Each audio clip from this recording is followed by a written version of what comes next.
دنیا کی عزت زیادہ پیاری ہے آخرت کے مقابلے میں، تو پھر سوچ لیں کہ کیا سمیٹ رہے ہیں اپنے لیے.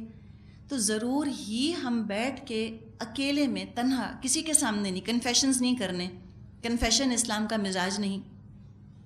کبھی اکیلے میں بیٹھ کے اپنے اعمال کو دیکھیں اور آپ یہ سوچیں کہ یہ جو میرا عمل ہے یہ اس جگہ پر کیوں ہے، یہ آگے کیوں نہیں بڑھتا، مجھے کیا خوف ہے، کس چیز کی اہمیت ہے. اگر آخرت کی اہمیت ہے تو ہم اپنی نیکیاں ڈیلے نہیں کر سکتے. سچی بات تو یہ ہے، ہم ڈیلے نہیں کر سکتے. اور اگر آخرت کا خوف نہیں ہے تو ہم ڈیلے کرتے چلے جاتے ہیں. اگر واقعی اللہ سے ویسی محبت ہے جیسی ہونی چاہیے تو انسان پھر اللہ کو ناراض کرنے کا تو سوچ بھی نہیں سکتا. جو دنیا والے ہوتے ہیں تو شوق سے ہوں، اللہ نہ ناراض ہو. ہم جو اس طرح ایموشنل پریشر میں آ جاتے ہیں نا، جو لوگ ہمیں ایموشنل بلیک میل کر لیتے ہیں، کیوں کرتے ہیں؟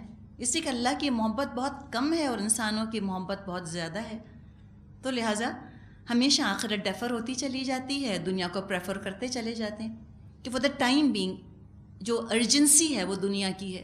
یہ ارجنٹ ہے نا، دنیا ارجنٹ اور امپورٹنٹ ہے، ارجنٹ بھی اور امپورٹنٹ بھی. اور اسی ارجنسی کے ساتھ ہم دنیا کو حاصل کرتے رہتے ہیں اور ہمیں نہیں پتہ کہ ہم آخرت میں اپنے لیے کیا کما رہے ہیں. اگر دنیا ملتی ہے، حلال طریقے سے ملتی ہے، ضرور لیجئے، 10 گھر بنا لیجئے، نو پرابلم.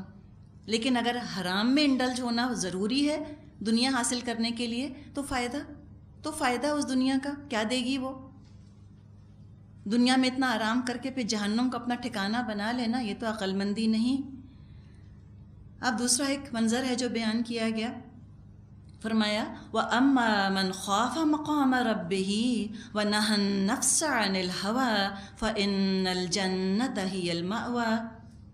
اور جس نے اپنے رب کے سامنے کھڑے ہونے کا خوف کیا تھا اور نفس کو بری خواہشات سے باز رکھا تھا، جنت اس کا ٹھکانہ بنے گی.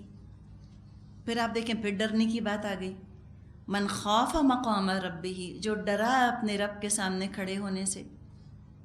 جب اپنے رب کے سامنے دنیا میں بھی کھڑا ہوتا تھا نماز کی حالت میں خشوع اور خضوع کے ساتھ، احساس رکھتا تھا کہ ایک دن پیشی ہوگی، زندگی بھر کی کمائی کا حساب دینا ہوگا. اعصاب پر آخرت کی گرفت مضبوط ہوتی تھی. اور اس کا بہترین انڈیکیٹر اگر میں جج کرنا چاہوں کہ مجھے اللہ کا خوف ہے یا نہیں، میں اپنی نماز کی کیفیت دیکھ لوں. سمپل. اگر فٹافٹ دھڑا دھڑ نمازیں ہوتی ہیں، دھڑا دھڑ سجدے، جیسے کہ حدیث میں آتا ہے کہ جیسے کہ مرغے نے ٹھونگ ماری، اگر یہ سجدوں کا حال ہے اور وہ جو اس قدر تیزی کے ساتھ نماز پڑھی جا رہی ہے اس میں بھی کنسنٹریشن نام کی چیز نہیں، تو سوچ لیں کہ اللہ کا کتنا خوف ہے. کوئی خوف نہیں ہے اللہ کا. بس ایک ریچول ہے جو پورا کیا ہے، ایکسرسائز ان فیوٹیلیٹی، اٹھک بیٹھک، جلدی سے اٹھے، جلدی سے کھڑے ہوئے، جلدی سے نماز پڑھی سے کہ دھیان کسی اور کام میں لگا ہوا ہے. پھر دنیا جیسے ہم نے بات کی ہے نا کئی دفعہ نماز کے بارے میں، ہم کہتے ہیں جلدی سے نماز پڑھ کر آتی ہوں، پھر آرام سے باتیں کریں گے. تو یہ جلدی کیوں ہے؟ یہی تو ہے آثر الحیات الدنیا، ترجیح دے دی دنیا کو. تو اپنی نماز کو ضرور دیکھیں، کتنا خشوع ہے، کتنا خضوع ہے اس کے اندر، کتنا دل پہ اثر ہو رہا ہے جو زبان پڑھ رہی ہے. دل انوالو ہے، احساس ہے کس کے سامنے کھڑے ہیں، باادب ہیں، اللہ کو اس کا ڈیو حق دے رہے ہیں. انسان کی توجہ بھٹکتی ہے نماز میں، ادھر ادھر توجہ دیتا ہے. جب وہ اللہ کی طرف توجہ نہیں دیتا، اللہ تعالیٰ فرماتا ہے الی خیر منی، کیا مجھ سے بھی بہتر کوئی چیز ہے؟ کیا مجھ سے بھی بہتر کسی چیز کی طرف رخ کر رہا ہے؟ تو کیا اللہ کی عظمت ہے، کیا اللہ کی معرفت ہے؟ کچھ بھی نہیں. اللہ کو تو ایسی ایک بے بس مجبور قسم کی ہستی سمجھا کہ جو اپنی رحمت کے ہاتھوں مجبور ہے. اللہ کی شان غفاری اتنی ہے کہ اللہ تو مجھ کو جہنم میں ڈال ہی نہیں سکتا، تو اللہ کو کیا اہمیت دینی، اللہ کی رضا کی کیا فکر کرنی. لوگوں کو راضی کرو، اللہ تو آٹومیٹکلی راضی ہوگا. ایٹیٹیوڈ یہ ہوتا ہے کہ ایٹ لیسٹ نماز تو پڑھ لی نا، ایٹ لیسٹ جا نماز پہ کھڑے تو ہوتے ہیں ہم. باقی لوگ تو اتنا بھی نہیں کرتے. یہ بیر منیمم پر رہنے والا ایٹیٹیوڈ. تو جو بیر منیمم پر زندگی گزارتا ہے اس کے دل میں کوئی اللہ کا خوف نہیں. سچی بات ہے، بہت کم خوف ہے. اصل میں کیا چیز ہے؟ جو ڈرا اللہ کے سامنے کھڑے ہونے سے، لازمی نتیجہ کیا نکلے گا؟ وَنَهَى النَّفْسَ عَنِ الْهَوَىٰ، تو اپنی خواہشات پر وہ پابندیاں لگائے گا، ایسے ہی لوگوں کا ٹھکانہ جنت بنے گی۔ صحابہ کے بارے میں آتا ہے کہ ان کا حال یہ تھا کہ ہوا بھی تیز چلتی تھی تو مسجد کی طرف چل پڑتے تھے اس ڈر سے کہ شاید قیامت آ گئی، اور وہ نعوذ باللہ کم عقل، بودے، بزدل، بیوقوف نہ تھے۔ انہوں نے پوری دنیا فتح کر لی، اس وقت کی نون ورلڈ کانکر کر لی تھی صحابہ نے، اتنے بہادر، اتنے عقل مند تھے۔ ان کا یہ حال تھا خوف خدا کا۔ تو عقل مند ہے ہی وہ جو اللہ سے ڈرتا ہو، عقل مند ہے ہی وہ جو آخرت کو پریفرنس دے۔ ترمذی اور ابن ماجہ میں شداد بن اوس رضی اللہ عنہ سے روایت ہے، نبی اکرم صلی اللہ علیہ وسلم نے فرمایا، ہوشیار اور توانا وہ ہے جو اپنے نفس کو قابو میں رکھے اور موت کے بعد کے لیے عمل کرے، اور نادان اور ناتواں وہ ہے جو اپنے کو اپنی خواہشات نفس کا تابع کر کے رکھے اور اللہ سے امیدیں باندھے۔ خود تو اپنی نفس کی خواہشات پوری کرتا رہے اور امیدیں اللہ سے باندھے کہ اللہ غفار ہے، اللہ وہاب ہے، اللہ معاف کرنے والا رحمان ہے، رحیم ہے۔ عمل کچھ نہیں، امیدیں ہی امیدیں۔ سنن ابن ماجہ میں عائشہ صدیقہ رضی اللہ عنہا سے روایت ہے، نبی اکرم صلی اللہ علیہ وسلم نے فرمایا، اے عائشہ، اپنے کو ان گناہوں سے بچانے کی کوشش کرو جن کو معمولی اور حقیر سمجھا جاتا ہے، کیونکہ اللہ تعالیٰ کی طرف سے ان پر بھی باز پرس ہوگی۔ بخاری میں انس رضی اللہ عنہ سے روایت ہے، انہوں نے اپنے زمانے کے لوگوں سے فرمایا، تم لوگ بہت سے اعمال ایسے کرتے ہو کہ تمہاری نگاہ میں وہ بال سے زیادہ باریک ہیں۔ ہم رسول اللہ صلی اللہ علیہ وسلم کے زمانے میں ان کو مہلکات میں شمار کرتے تھے۔ تو انسان اپنے نفس کو کبیرہ گناہوں سے بچائے، فرائض کو لائٹلی نہ لے، اور فرائض میں کمپرومائز نہ کرے، اور فرائض میں کوئی بیر منیمم نہیں ہوتا، فرائض کو پوری طرح سے کرے، ادھورا کام نہ کرے، اور متشابہات سے اپنے آپ کو بچائے، کنٹروورشل چیزوں میں نہ پڑے۔ جس نے یہ کیا اس نے اپنے آپ کو بچا لیا، اپنا دین بچا لیا۔ تو پھر کیا ہوگا؟ فَإِنَّ الْجَنَّةَ هِيَ الْمَأْوَىٰ، تو بے شک جنت اس کا ٹھکانہ ہے، ساری خواہشات پوری کر دی جائیں گی۔ لیکن سب لوگ پھر بھی عمل پہ راضی نہیں ہوتے نا، ان کے سوالات نہیں ختم ہوتے، ان کے اسکیپٹسزم ختم نہیں ہوتا۔ اب ایسے ہی اسکیپٹکس کا ذکر ہے، فرمایا یسألونک عن الساعۃ ایان مرساها، یہ لوگ آپ سے پوچھتے ہیں آخر وہ گھڑی کب آ کر ٹھہرے گی۔ عرصہ یرسی کا مطلب ہوتا ہے لنگر انداز ہونا، اینکر کر دینا، کہ کب آئے گی وہ قیامت، کب لنگر انداز ہوگی۔ فیما انت من ذکراها الی ربک منتہاها، تمہارا کیا کام کہ اس کا وقت بتاؤ، اس کا علم تو اللہ پر ختم ہے۔ انما انت منذر من یخشاها، آپ صرف خبردار کرنے والے ہیں ہر اس شخص کو جو یخشاها، جو اس کا خوف رکھتا ہو۔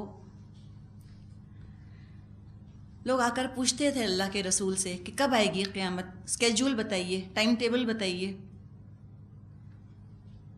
کب وہ جہاز لگا انداز ہوگا۔ آ کر ایک شخص نے آ کر نبی اکرم صلی اللہ علیہ وسلم سے پوچھا کہ قیامت کب آئے گی؟ آپ نے فرمایا تو نے اس کی کیا تیاری کی ہے؟ تو کہا کہ قیامت کی تاریخ سے آخر ان کو کیا دلچسپی ہے، ان کو تو چاہیے اس کی تیاری شروع کر دیں۔ من مات فقط قامت قیامتہ، جو مر گیا اس کی تو قیامت آ گئی، وہ کس قیامت کا انتظار کر رہا ہے؟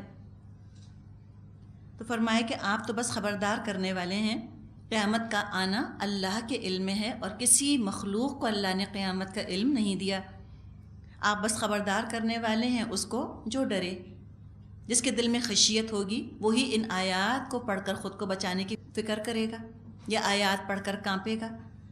اور جتنا جتنا خوف بڑھے گا نیکی کی طرف اتنی تیزی سے بڑھے گا، ارادے اور عمل میں ڈیلے نہیں ہوگا، ارادہ کرے گا جھٹ عمل کرے گا، ارادہ کرے گا جھٹ عمل کرے گا، پوسٹ پون نہیں کرے گا، مؤخر نہیں کرے گا۔ جیسے بعض لوگوں کا آپ نے سنا ہوگا، وہ کہتے ہیں اچھا ہاں ہمیں پتہ ہے فلاں چیز فرض ہے، حج کر لینا اس کے بعد کریں گے، اچھا یہ ہو جائے نا تو اس کے بعد کریں گے۔ یاد رکھیں کہ جو شرطیں لگاتا ہے اس کو توفیق نہیں ملتی۔ پھر جو کہتا ہے نا پہلے یہ ہو جائے تو پھر میں یہ کروں گا، بچے بڑے ہو جائیں تو ہم یہ کریں گے، ہمارا یہ کام ہو جائے تو ہم سود چھوڑ دیں گے، تو جو اس طرح شرطیں لگاتے ہیں اللہ کے ساتھ ان کو توفیق نہیں ملتی۔ جو ڈرتے ہیں توفیق ان کو ملتی ہے، جو ڈرتا ہے وہ فوراً عمل شروع کر دیتا ہے۔ اور یہ دنیا جس کے لیے اتنا بوجھ اٹھا لیا، اتنے گناہ کما لیے، اللہ سے اتنا بے خوف ہو کے گناہوں میں بکٹٹ دوڑتے رہے، وہ تھی کتنی؟ کأنہم یوم یرونہا لم یلبثوا الا عشیۃ او ضحاہا، جس روز یہ لوگ اس کو دیکھ لیں گے ان کو محسوس ہوگا یہ دنیا بس ایک دن کے پچھلے پہر یا اگلے پہر تک ٹھہرے تھے وہاں پر۔ ان کو محسوس ہوگا کہ دنیا میں ایک پہر یا پچھلے پہر تک رہے تھے۔ جو دیکھا خواب تھا، جو سنا افسانہ تھا۔ 80-90 سال کی دنیا کی زندگی، اس میں بھی آپ دیکھیں بھاگ دوڑ کا ٹائم کتنا ہوتا ہے۔ ایک سمجھیں 15 سال کی عمر تو ذرا بچپن میں گزر جاتی ہے نا، اس کے بعد پھر 60 سال 65-70 سال سے بڑھاپا، ارذل العمر کا دور شروع ہو جاتا ہے۔ کتنا ٹائم ہے ہمارے پاس آخرت کمانے کے لیے، کتنا ٹائم ہے ہمارے پاس بھاگ دوڑ کرنے کے لیے؟ فیو ایئرز، 30-40 ایئرز ہیں مشکل سے، جس میں کہ ہم کچھ کر لیں اپنے لیے، اس سے زیادہ نہیں۔ اور 5 سوالوں کے تو جواب اللہ کے ہاں دینے ہی دینے ہوں گے۔ کئی دفعہ ذکر کیا ہے نا ہم نے کہ ابن آدم کے قدم ہلیں گے نہیں اللہ کے سامنے سے جب تک کہ 5 سوالوں کے جواب نہ دے دے، کہ کتنا علم حاصل کیا، اس پر کتنا عمل کیا، اور کون سا علم۔ یہ نہیں پوچھا جائے گا کہ اچھا تم ہارٹ اسپیشلسٹ بنے تھے تو تم نے سرجریز نہیں کی، یہ نہیں پوچھے گا اللہ۔ علم سے مراد ہے آخرت کا علم۔ تم جس ڈیلیما میں یہاں پھنسے ہوئے ہو، تم آج جو یہاں آخرت میں کھڑے ہو گئے ہو آ کر، اور سامنے تمہاری جنت اور جہنم ہے، تم نے اس دن کا کتنا علم حاصل کیا تھا اور اس علم پر عمل کتنا کیا؟ یہ 2 سوال۔ کہاں سے کمایا اور کہاں خرچ کیا؟ یہ 4 سوال ہو گئے۔ اور 5واں کہ جوانی کس چیز میں گلائی، یوتھ میں کیا کرتے رہے، کیا بنایا، کیا سنوارا، کیا سجایا، کس سے ڈرے، کس کو راضی کیا، کس کو پریفرنس دی، اللہ کے ساتھ تمہارا اٹیچمنٹ کیسا تھا، ایموشنل کہ ان ایموشنل، انڈیفرنٹ یا پرسنل۔ دنیا میں تو جس سے محبت ہوتی ہے ہم تو اس قدر ایموشنلی اٹیچڈ ہوتے ہیں، روتے ہیں اور دھوتے ہیں اس کی یاد میں، اس کی شکل ہی دیکھتے رہتے ہیں، راضی ہے کہ نہیں، خفا تو نہیں ہو رہا، چہرے کا تاثر تو نہیں بدل رہا، اتنے محتاط اپنی محبت کرنے والوں کے ساتھ۔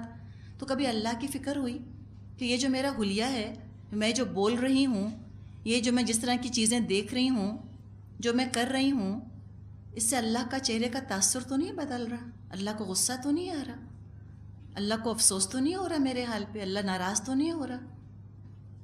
تو جو ڈرے گا وہی بچے گا۔ تو ساری زندگی تو گزر گئی جس میں لوگوں سے ڈرتے رہے، ان سے محبتیں کرتے رہے، پھر اس کے بعد دفن ہونے سے لے کے برزخ کا زمانہ وہ بھی گزر گیا، پھر برزخ سے لے کر سور پھونکنے کا زمانہ وہ بھی گزر گیا، یوں لگے گا بس ایک دھندلا سا خاکہ تھا۔ تو جس نے یہاں دل لگایا دنیا میں، وہ دنیا کے دھوکے میں آ گیا۔